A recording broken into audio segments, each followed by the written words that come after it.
willing to take full responsibility for the horrible events of the last 24 hours, but you must understand. Our interest in their world was purely for the betterment of mankind.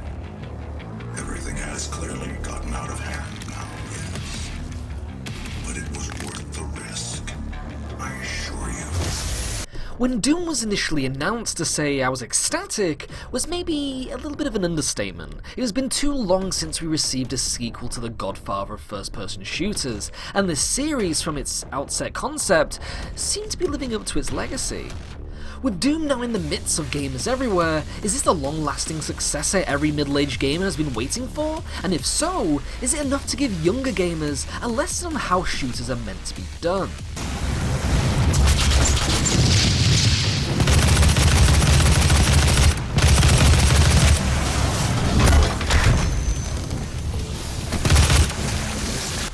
Doom, unlike most games, pretty much just gets into it. No major intro is required, no grand exposition, just a little narration and then a welcome the Doom guy is, back once more from what seems to be the ending of Doom 2 for more bouts of non-stop gun-toting mayhem. The game succeeds in many areas one would not think you could. First, it provides for the most part little story, and in a way it aggressively supports this fact throughout. Though Doom Guy, or in this case Doom Marine, is a silent protagonist, he still speaks to the gamer and those around him through his outspoken actions. If a supporting character wants his help, he pretty much makes sure that he isn't interested, but when it comes to destroying Hellspawn or anything non-human, you'll find he is more than enthusiastic, and that adds to the charm entirely. You could say this is a story that could be classed as one existing within a non-existent one. Doom doesn't really want you to focus on what is going on, but instead what you make of it, which is rather refreshing to say the least. This is not the end! It's only the beginning!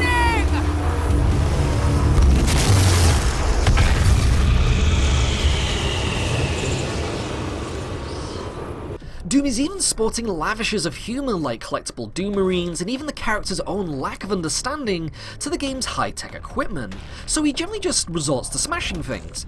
Collectibles and even death inject moments of charm that pays homage to our childhoods that this series already originated from. Doom is in a sense an achievement that Bethesda's own other series like Wolfenstein brilliantly fought to achieve. While that game evolved the basic formula of its birth with a deep story, emotional protagonist, and large-scale adventure, Doom instead evolves by keeping hold of its roots in a tight bear hug, while making sure everything it improves on really gets sold to you in spades. It isn't without its faults though in this case. While the first half of the game is an incredibly fun, lightly narrative roller coaster, the second half, especially through Hell, starts to wear a little thin when it comes to story. The ending itself becomes one of a rushed anti-climax that instead of separating its boss fights, prefers to give you them one after the other, though it's little to complain about when the gameplay itself is fantastic throughout.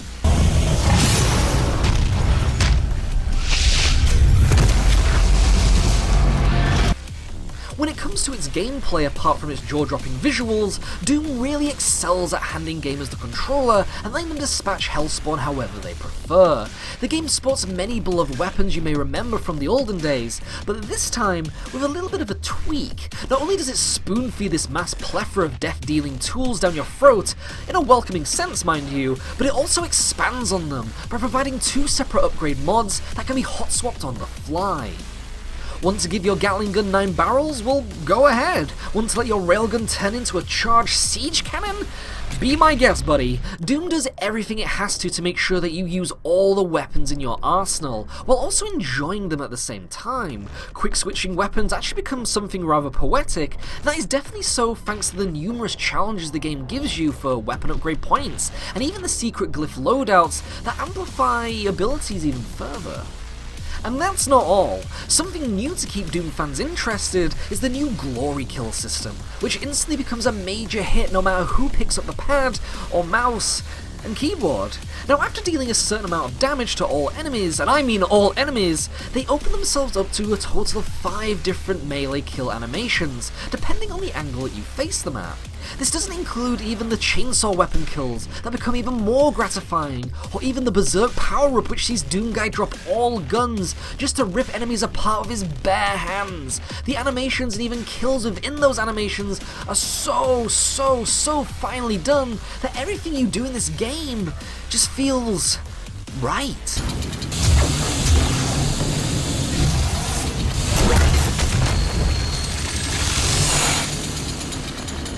Seeing as ID Software developed the title, it isn't a surprise that Doom 2016 looks like the most beautiful canvas known to man. This new engine leaves Rage's old yet previously promising tech behind for something more appealing, thanks to the beautifully rendered weapons, environments that really sport some fantastic lighting, and of course character and model designs that make monsters in a way feel like they might pop out the screen at any second.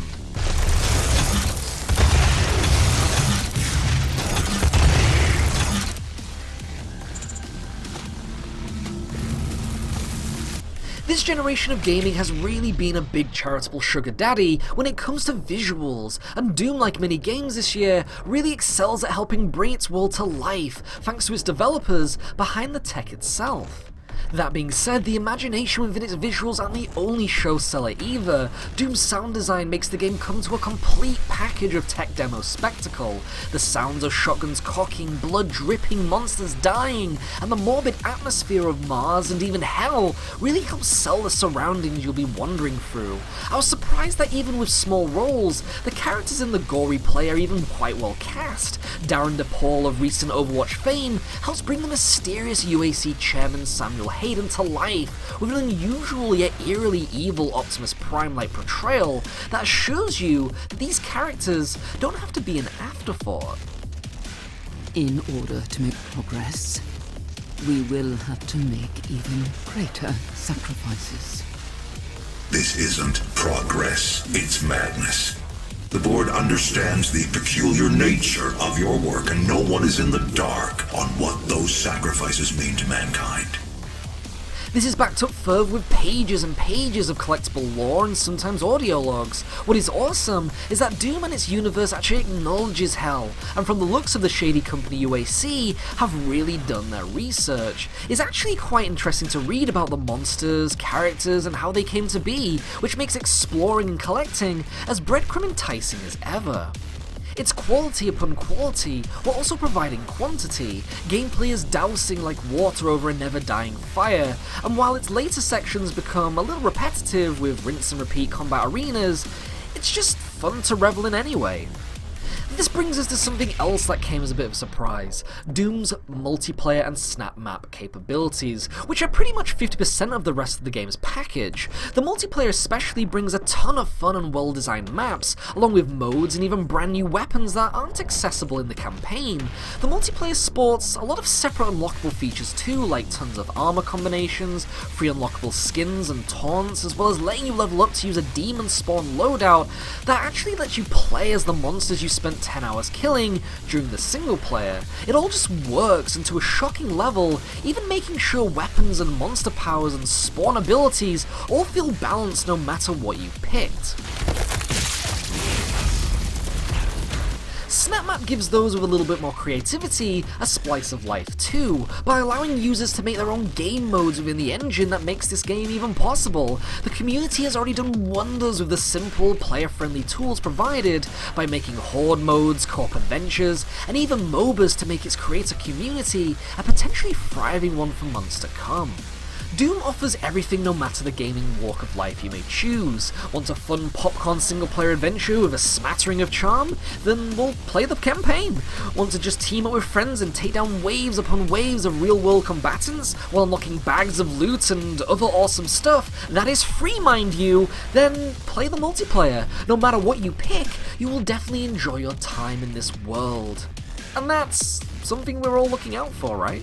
So with that being said, I'm going to give this game a pure mega muffin, not only because it's a game that has risen from its past to give gamers what they want, but also teaches us that we don't need mind-boggling stories, conspiracies, and interfaces upon interfaces of RPG systems just to have a good time. Just give me a gun, give me some monsters the point said gun at, and let's just pull the trigger. Well done, Doom. Well done.